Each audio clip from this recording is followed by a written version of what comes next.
Title: The day I told my wife I lost my job, she filed for divorce, and my daughter said, "You're useless to us now, Dad." They kicked me out. But they didn't know I had just received $8 million. 3 days later, I had 175 missed calls. Chapter 1. You're useless to us now, Dad. There's something about losing your job that makes the world feel quieter. The day I came home and placed the severance envelope on the kitchen counter, I didn't say anything dramatic. No self-pity, no excuses. Just a soft, tired line. "I lost the job today, Claire." My wife didn't even pause while stirring the pasta. She didn't ask why or how I was feeling. She just blinked once and said, "So, what now? You expect me to support you?" I stood there, unsure if I heard her right. It had only been 3 hours since I left the firm, a place I'd helped build for 14 years. 14 years of 70-hour weeks, cross-country flights, and missed birthdays. And this is how it started unraveling? She walked to the drawer, pulled out a manila envelope, and slid it across the table like a waitress delivering a check. "I was going to wait till your birthday next week. But I'm done waiting." I opened it. Divorce papers, already signed, dated, filed. She must have prepared them weeks ago. "You're not the man I married anymore," she added, crossing her arms. "I need someone who can keep up." Then came the final blow. Our daughter, our 17-year-old Emily, walked in, saw the paper, and asked what was happening. When I looked at her, eyes full of ache and confusion, she said flatly, "So, no more job? Then you're kind of useless to us now, Dad." I don't know what hurt worse, the words or how quickly they came. No emotion, just rejection, as if I were expired milk left too long in the fridge. I nodded slowly, didn't scream, didn't cry. I picked up the envelope, walked to the front door, and asked just one question. "Do you want me gone tonight?" Claire didn't hesitate. She tossed me a suitcase she'd already packed. What they didn't know was this. Just 12 hours before I was laid off, I signed the quietest, most lucrative licensing deal of my life, from an app I'd built in secret over weekends and sleepless nights. $8.3 million, already wired, already cleared. I wasn't broke, I was free, and it was time to let them bury themselves in the lies they thought they got away with. Chapter 2. 3 days of silence, then 175 missed calls. I spent that first night in a hotel overlooking the city. No alcohol, no rage, just silence, the kind that feels earned after years of noise.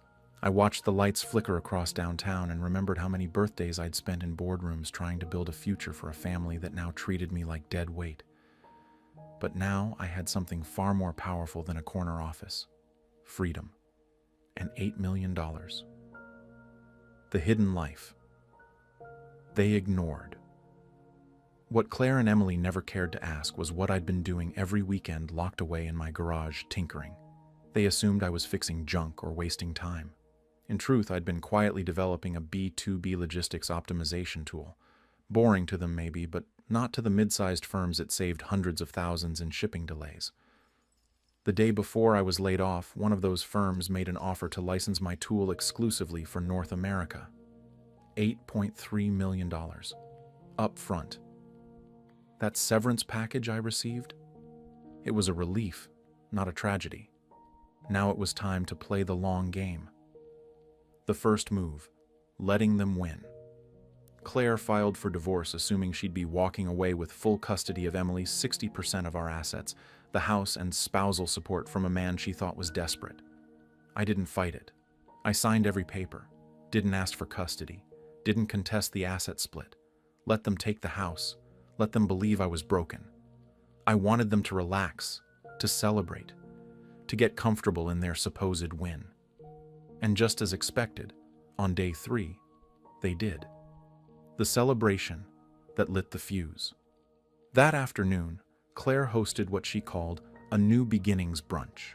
Photos surfaced online, posted by her sister. Claire toasting champagne in the backyard. I built my daughter Emily showing off her freedom ring, A diamond band Claire bought her as a gift to mark moving on from toxic men. And worst of all, a man I didn't recognize. Late 30s, gym-built, smug, Claire's boyfriend. Already moved in. The caption? A new chapter begins. Looks blessed. I smiled. Perfect. They just handed me the ammo I needed. Time to pull strings. That night, I made 3 calls. My lawyer, to fast-track the asset reevaluation I had purposely held off on, a private investigator to trace every digital transaction, photo, and document involving Claire and her boyfriend during our marriage. My real estate broker to prep a quiet purchase of the properties surrounding the house Claire now thought was hers. By the next morning, I had legal proof of infidelity, dating back months before she filed for divorce. I also had access to the house deed's fine print. Turns out Claire forgot. The house was in a family trust. My family's trust. Not marital property. Then came the calls. 3 days after I'd left without a word. My phone buzzed. Once, then again, then nonstop. Claire, Emily, Claire's sister, Claire's new boyfriend. Voicemail after voicemail, text after text, panic, desperation, screaming, crying, begging. 175 missed calls. Why? Because that morning, Claire woke up to a sheriff and a locksmith at the door, an official eviction notice her credit cards frozen, and a lawyer's letter stating, due to breach of contract and concealed infidelity, your settlement is now void. I didn't reply. I just texted Claire one line. You're not useless. You're just someone else's problem now. Chapter 3. The fallout was instant and brutal. By the 4th day, the silence on my end had become deafening, and that terrified them more than any shouted threat ever could. Claire sent a voice message, her voice trembling. We need to talk. I think maybe we went too far. Can we just please call me? Emily left a single text. I didn't mean what I said. I was angry. Please, Dad, I'm sorry. But it was too late. Legal dominoes begin to fall.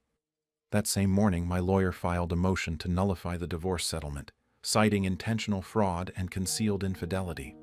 Alongside it, he included time-stamped social media photos and financial documents showing Claire had used our joint funds to secretly support her boyfriend while we were still legally married. Next came the eviction order, legally enforced because the house was not marital property. It was owned by the family trust. The moment Claire moved in a non-family member, her boyfriend, she violated the occupancy clause. By noon, the sheriff changed the locks. Their lives started unraveling, fast. Claire's boyfriend, smug in the brunch photos, was publicly humiliated when his company received word that he was living in a house obtained through fraudulent divorce proceedings. HR put him on indefinite leave pending investigation. Claire tried to access her bank accounts. Denied. The funds were frozen, pending court review of marital fraud. Even her car, which I had technically leased through my company, was towed from the driveway by nightfall. She went from queen of her new life to sleeping on her sister's couch, trying to explain what went wrong. Emily faced her first cold dose of consequences. At 17, Emily had always sided with her mother, mostly out of comfort and influence. But when she realized her private school tuition was suddenly unpaid, her college trust fund had been revoked. I had set up a new one privately but hadn't told her yet, and her mom couldn't even pay for gas. She finally reached out, this time not with anger, but a voice message so soft I played it twice to make sure I heard her right. Dad, I'm sorry. I miss you. I didn't know things would end up like this, but I didn't respond, not yet. Because revenge isn't just about reaction, it's about timing. I let them stew. For 2 more days I said nothing. And on the 6th day, I walked into the same brunch restaurant where Claire had celebrated starting fresh, dressed in a tailored suit, smiling politely as I handed the server a sealed envelope addressed to her. Inside was a court summons, a list of revoked privileges, and a photo of her boyfriend, getting into a cab with his bags packed and a note. Even parasites flee a sinking host. The look on her face, I was told, was priceless. Chapter 4. The Echo of an Empty House. It had been nearly a week since the avalanche started. Claire's kingdom, the one she smugly celebrated at that brunch table, had collapsed in slow motion, each brick falling with a thunderous echo only she could hear. But the worst wasn't legal. It was emotional. It was the silence, the absence of control, the terrifying realization that I wasn't fighting her anymore, because I had already won. Claire's public collapse.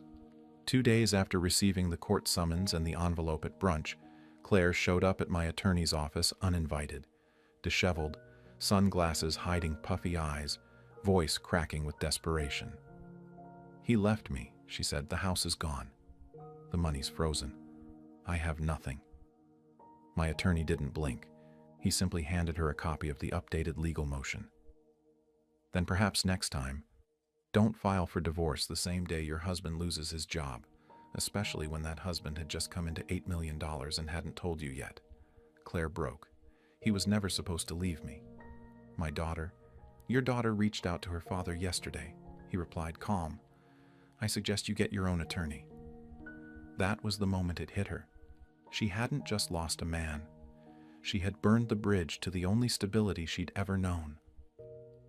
Emily's heart starts to shift. I hadn't replied to Emily's texts or voice messages, but I was watching. Quietly. When she posted a story of her mother crying on the floor, captioned only with a broken heart emoji, I knew she wasn't just upset. She was ashamed. And when she showed up at my office the next afternoon, she didn't knock. She just stood in the hallway, hands trembling, eyes red. "I said things I didn't mean," she whispered. "I thought you were weak, Dad. But you were just quiet." I let her in, and for the first time in months, she hugged me, not because she had to, but because she wanted to. Claire's fall went deeper. Her boyfriend, long gone. Turns out he had 2 other women on the side, and was only interested in Claire's lifestyle, not Claire herself. When the bank officially froze the joint accounts due to suspected fraud, Claire's credit cards bounced. Her lease application for a new apartment was denied. Even her own parents, who had once believed her story, refused to co-sign anything when they found out the truth. She had to move in with a cousin, in a studio apartment miles from the city. Gone were the spa days, the charity brunches, the designer handbags. What she had now was debt, disgrace, and the haunting knowledge that she celebrated too soon. My peace didn't come from ruining her. It came from knowing I didn't lift a single cruel finger. No yelling, no begging, no scandalous revenge. I let her destroy herself with her own greed, her own lies, and her own arrogance. And I made sure every action I took was legal, calm, and cold. That's what broke her. Chapter 5. I didn't win. I survived. 3 weeks after Claire served me the divorce papers, I found myself standing on the cliff edge of my newly purchased mountain property. 60 acres of silence, fresh air, and something I hadn't felt in years. Peace, no alarms, no raised voices, no passive-aggressive silences, just me, and a new beginning that didn't require an audience. The last letter. It arrived in an unmarked envelope. No return address. Inside was a handwritten letter from Claire. "I thought I knew everything. I thought I had you figured out. But the man I married, the one who built a life, quietly, patiently, without drama, was never weak. I was. I chased glitter while you built gold. I don't expect forgiveness, but I do hope someday you'll let our daughter love you again, without my shadow." I didn't cry, not because it didn't hurt, but because I had already let go. I folded the letter and tucked it into a drawer in my study, not as a trophy, but as a reminder of what silence can build and what ego can destroy. Emily came back. One Saturday morning, as I sipped coffee on my porch, a car pulled into the gravel driveway. Emily stepped out, no phone in hand, no eye rolls, no hesitation. "I brought muffins," she said. "And can we talk?" We sat under the trees for an hour. She told me about the therapist she'd started seeing, about how ashamed she felt for choosing money over character, about how much she missed our Sunday mornings and stupid dad jokes. "Mom used to say you were too boring to be loved," she confessed. "But boring looks a lot like peace now." I didn't say much, just handed her a mug of coffee and smiled. "This place is beautiful, Dad." "You built this?" "Yes." Quietly. The twist, the money was just the beginning. That $8 million, it wasn't even the whole story. What Claire never knew was that the severance from my job came with company shares, and my former company had just been acquired by a European tech giant. My total payout? $14.6 million. But the greatest wealth wasn't in numbers. It was in knowing that I had lived with integrity, that I hadn't tried to win the breakup. I just chose not to play the game at all. And in the end, that's what made me unstoppable. Epilogue. The lesson. Revenge doesn't always need to be loud. Sometimes it's the quiet retreat, the signed silence, the slow rebuild. Claire wanted a villain. I became a ghost. And in doing so, I found my strength, not in what I took back from her, but in what I gave back to myself. Final reflection. They thought I was done, but I was just getting started real, cinematic, earned, emotional, and unforgettable. Was this revenge perfectly justified, or should the storm have raged harder? Drop your verdict below. I read every single one. Hit like if you crave justice, and share this story with someone who needs its fire. Subscribe to Lauren's story, because here, betrayals don't sleep. They hunt their owners. Every shadow hides a reckoning, every mask breaks, and every betrayal is answered. Stay sharp, stay unbroken, stay tuned.